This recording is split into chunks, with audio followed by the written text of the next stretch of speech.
You're here with The Drill, and joining me today is the Western Standard's publisher, Derek Fildebrandt, and Western Standard digital editor, Paul Holmes. And of course, we have the big news today, Derek, about Andrew Scheer just suddenly resigning. No one saw it coming. No one. So a little bit of background. Obviously, there's been a movement to remove him. What else do we know at this point of the day? It's 11:30 Pacific time on Thursday, December 12th. Well, there's obviously been quite a bit of a movement to remove him from the leadership of the party. We started getting some word yesterday that in the review that was being done by former cabinet minister John Baird, it was about to come to light that Andrew Scheer had been using party funds to pay in whole or in part, it's not yet clear, for his children's private schooling. Now, just to be clear, is that confirmed, or is that the rumor? That has now been confirmed today, Okay. but that was about to break likely today, where the Western Standard was not able to confirm an on-the-record source, so we did not run with the story. Right. But we knew the press gallery in Ottawa was hurrying around trying to confirm it as well.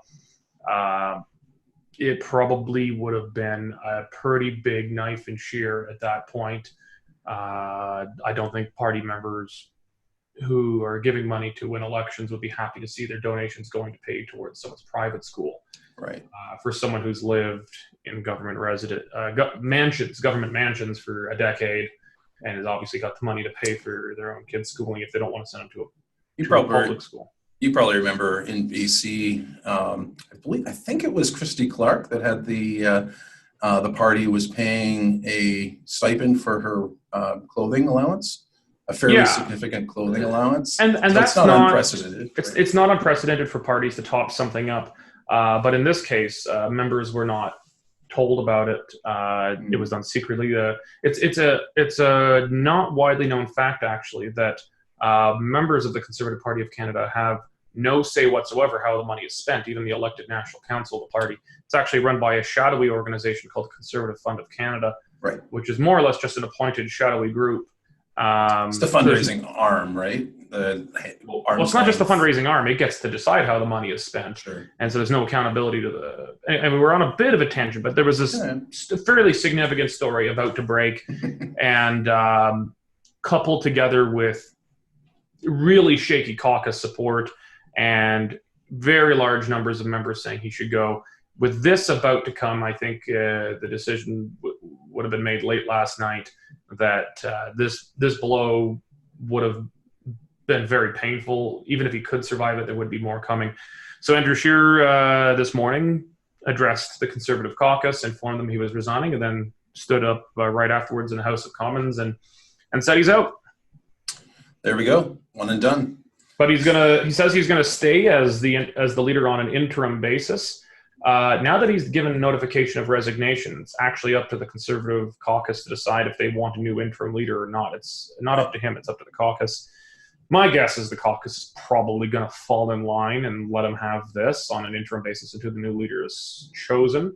But we'll see if certainly he commanded the support of the previous caucus, and I don't think it's changed a whole lot in this parliament. So so I suspect that's probably going to be the case. I suspect he'll survive till the replacement is chosen. Yeah.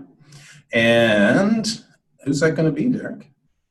Maxime Bernier, I think. I saw the Western Standard has put forth 10 names.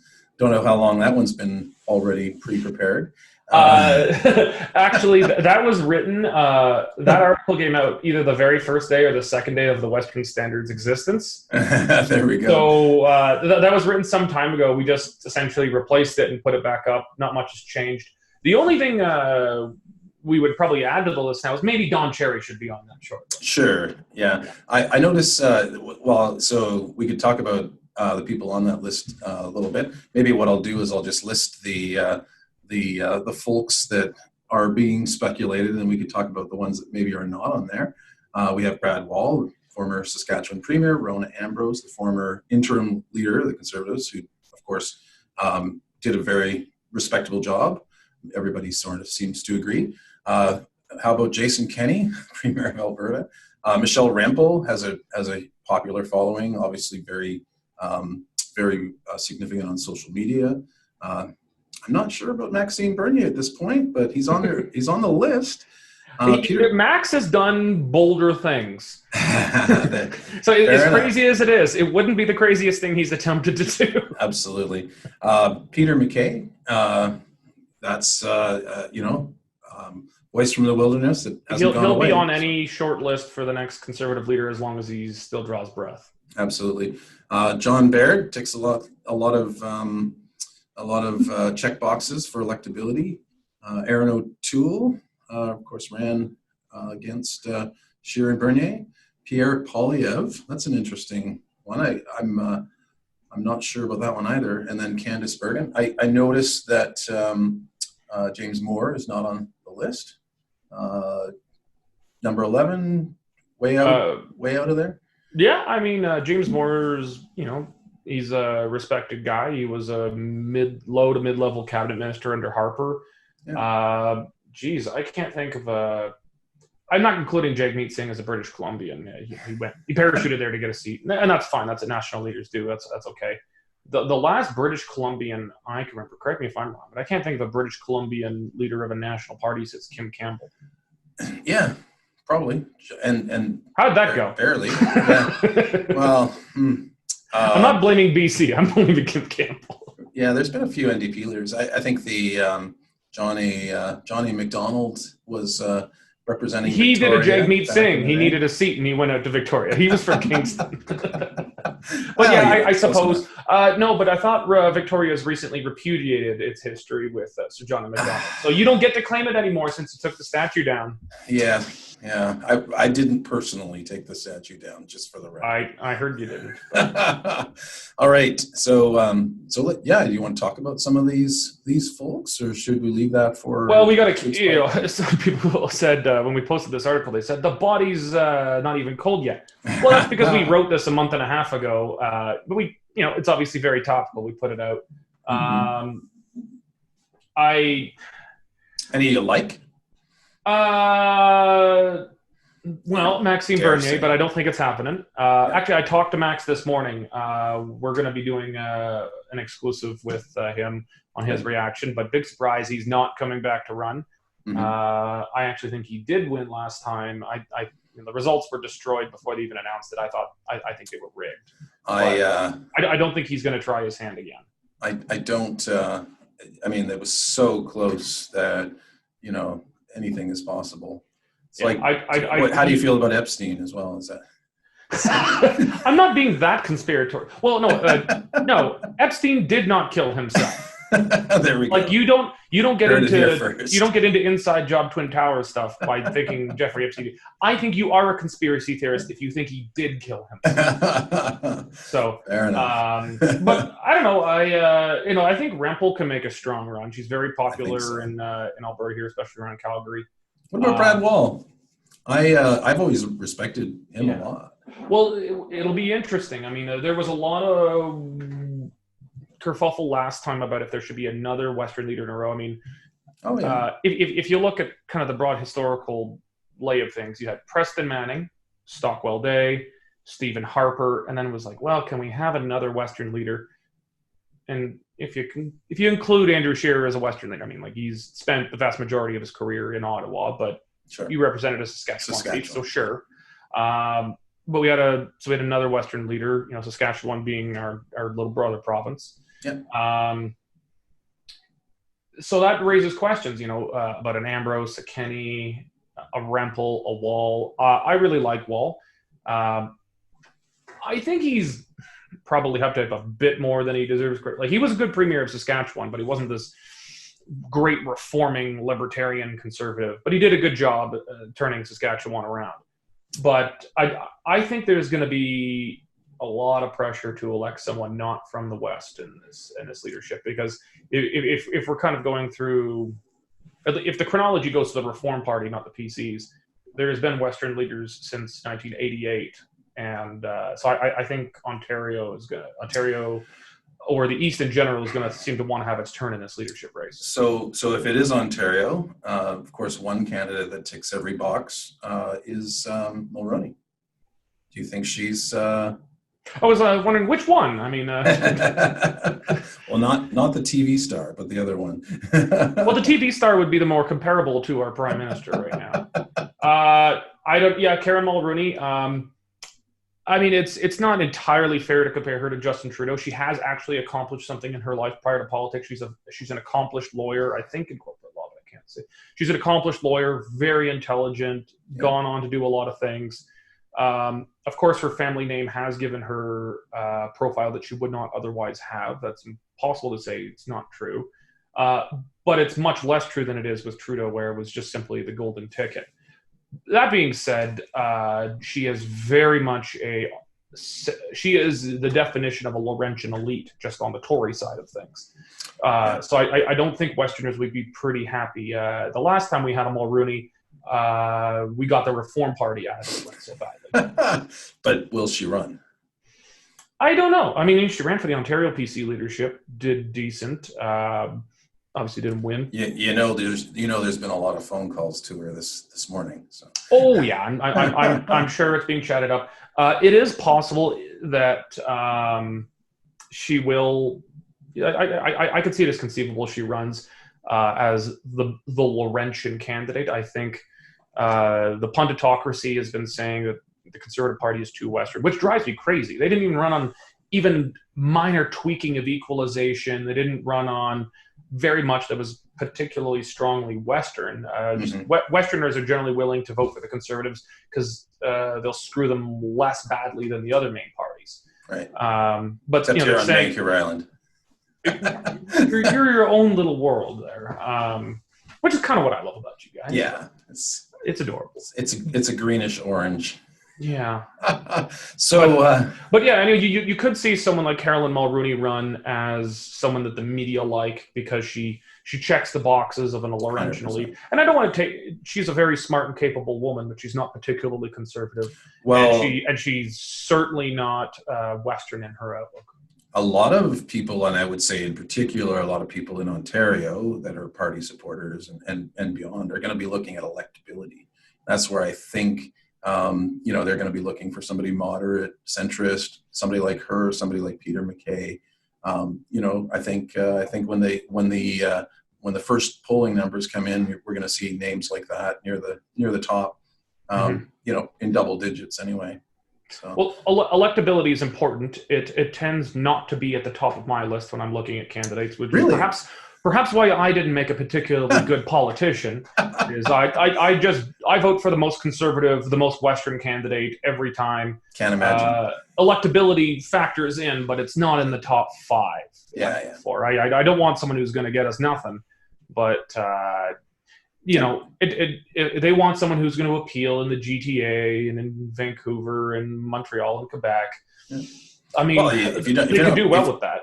If you're not winning suburban Toronto, you're not winning, right? That's the new sort of logic. Oh, yeah. That's our Ohio and Florida. You don't win that, you're not in government. That's it. But I don't know. If I was the Conservatives, I would be very leery of picking someone who's not going to be very closely attuned to Western concerns right now. Mm-hmm. Westerners voted for the Conservative Party of Canada in overwhelming numbers in the last election, but they also did in 1988.